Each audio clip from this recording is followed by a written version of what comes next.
Good morning, my dear friends. This is your Subbarao sir, founder and director of Ashok IAS Circle, Ashok Nagar X Roads, Hyderabad. So civils సాధించడానికి ఎన్ని గంటలు చదవాలి అని ఎక్కువ మంది అడుగుతూ ఉంటారు. బయట మీకు జనరల్గా అనిపించేది ఏంటంటే సివిల్ సర్వీసెస్కి చాలా ఎక్కువ గంటలు చదవాలి, రోజుకి 20 గంటలు 18 గంటలు అని అంటూ ఉంటారు. అన్ని గంటలు ఏం చదవాల్సిన అవసరం లేదు. ఎన్ని గంటలు చదివామన్న దానికన్నా మనం చదివిన గంటల్లో మనం ఎంత నేర్చుకున్నాం, ఎంత అర్థం చేసుకుని చదువుతున్నాం, ఎంత మనం గుర్తుపెట్టుకోగలుగుతున్నాం, ఎంత రాయగలుగుతున్నాం అన్నది ఇక్కడ ఇంపార్టెంట్. రోజుకి 8 గంటలు, మార్నింగ్ ఒక 4 అవర్స్, ఈవినింగ్ ఒక 4 అవర్స్, 8 అవర్స్ తీసుకుంటే సరిపోతుంది. సో మనకి మేజర్గా సివిల్ సర్వీసెస్లో ఉండేది కూడా మేజర్గా టాపిక్స్ ఏంటంటే ఒక 6 to 8 టాపిక్సే ఉంటాయి. అంటే సబ్జెక్ట్స్ అన్నమాట. టాపిక్స్ అంటే ఇక్కడ సబ్జెక్ట్స్ ఒక 6 to 8 సబ్జెక్ట్స్ ఉంటాయి కాబట్టి ఒక్కొక్క సబ్జెక్ట్కి మీరు ఒక్కొక్క గంట చొప్పున కేటాయించుకున్నా చాలు. ఫస్ట్లో మీకు ఈజీగా సిలబస్ మొత్తం అది రెగ్యులర్గా ప్రతిరోజు చదివితే రోజుకి 8 గంటలు సరిపోతుంది. కాబట్టి మనం మెయిన్ సబ్జెక్ట్స్ ఎన్ని ఉంటాయంటే 4, 5 ఉంటాయి అంతే. ఆ 4, 5 ఏంటంటే ఒక 4 అవర్స్ చదవటం, లేదా ఒక 6 అవర్స్ చదవటం, ఒక 2 అవర్స్ రాయటం, ఇలా పెట్టుకోవాలి. ఇలా పెట్టుకుంటే ఈజీగా రోజుకి 8 గంటలు ప్లాన్గా, పక్కాగా, అంటే ఒక ఆర్గనైజ్డ్గా చదివితే ఖచ్చితంగా సివిల్స్ సాధించవచ్చు. మీరు టాపర్స్ ఇంటర్వ్యూ చూడండి, వాళ్ళందరూ కూడా ఇదే చెప్తారు. రోజుకి ఒక 8 గంటలకు తగ్గకుండా, అంటే 6 to కొన్ని రోజుల్లో 6 అవర్స్ కూడా వస్తుంది, కొన్ని రోజుల్లో 10 అవర్స్ వరకు కూడా వస్తుంది. 6 to 8 మధ్యలో మీరు కానీ రోజు రెగ్యులర్గా చదవగలిగితే సివిల్స్ వస్తుంది. 6 అవర్స్ చదవటం, 2 అవర్స్ రాయటం, ఇదే మీరు చేయాల్సిన పని.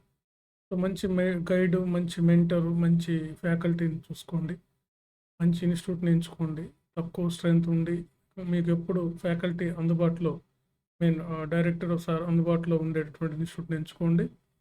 చక్కగా రాయండి. ఇలాంటి అవకాశం, కోచింగ్ తీసుకోవాలని అవకాశం లేనటువంటి వాళ్ళు ఇక ఓన్గా ప్రిపేర్ అవ్వాల్సి వస్తుంది. ఓన్గా ప్రిపేర్ అవ్వాలంటే అది చాలా టైం తీసుకుంటుంది.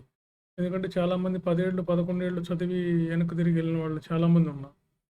సో ఇప్పుడున్న పరిస్థితులు ఏంటంటే మీకు ఒక ప్రాపర్ గైడ్ లైన్స్ ఉంటే, కోచింగ్ కానీ ఉంటే, లేదా మీకు ఇవి ఉంటే, మీకు అందుబాటులో కానీ ఉంటే కానీ మీరు తొందరగా సక్సెస్ అవ్వడానికి వీలవుతుంది అనమాట. లేదంటే మనం చాలా రోజులు టైం వేస్ట్ చేయాల్సి వస్తుంది అనమాట. సో అందుకని మీరేం చేస్తారంటే రోజుకి 8 గంటలు వచ్చేటట్లుగా చూసుకోండి. సో మా దగ్గర civils Telugu medium, English medium batch April 1st వీక్లో స్టార్ట్ అవుతుంది. అడ్మిషన్స్ స్టార్ట్ అవుతున్నాయి.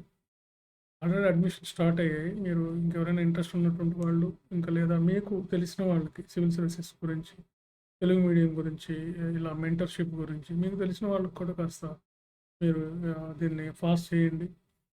సో కాబట్టి మీరు భయపడాల్సిన అవసరం లేదు. రోజుకి 8 గంటలు మీరు చదివేదాన్ని ఒక ప్లాన్గా, ఒక సిస్టమేటిక్గా మీరు చేసుకొని రోజుకి 8 గంటలు కానీ చదవగలిగితే ఖచ్చితంగా సివిల్స్ సాధించవచ్చు. ఇందులో అంతా జనరలైజ్డ్ సిలబస్ ఉంటుంది కాబట్టి పెద్దగా టఫ్గా ఉండేటటువంటి థియరీస్ కానీ, లేదా మ్యాథమెటిక్స్ కానీ, ఏదో ఆక్స్ఫర్డ్ లెవెల్లో ఇంగ్లీష్ కానీ ఏమి ఉండవు ఇందులో.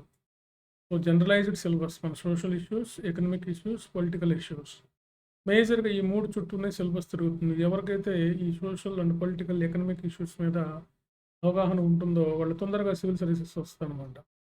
అందుకే మేము చెప్తుంటాం, సోషల్ అవేర్నెస్ కానీ ఉందంటే మీకు సివిల్స్ ఈజీగా వస్తుందని చెప్పి మేము చెప్తూ ఉంటాం. కాబట్టి సోషల్ అవేర్నెస్ అనేది మనకి జనరల్గా బేసిక్గా అందరికీ తెలిసినవి. సోషల్ అవేర్నెస్ అంటే ఏమీ లేదు, సొసైటీ పట్ల, గవర్నమెంట్ పాలసీస్ పట్ల, గవర్నమెంట్ చేసే విధానాల పట్ల, సొసైటీలో జరుగుతున్నటువంటి సమస్యలు కానీ, లేకపోతే సొసైటీలో జరుగుతున్న అభివృద్ధి కానీ, సొసైటీ కోసం చేస్తున్న గవర్నమెంట్ వ్యూహాలు కానీ, ఇవన్నీ కూడా మనం రెగ్యులర్గా మనం ఫాలో అవుతూ, న్యూస్ పేపర్ చదువుతూ నోట్ చేసుకుంటే ఖచ్చితంగా మీరు సివిల్స్ సాధించవచ్చు. Okay, thank you my dear friends.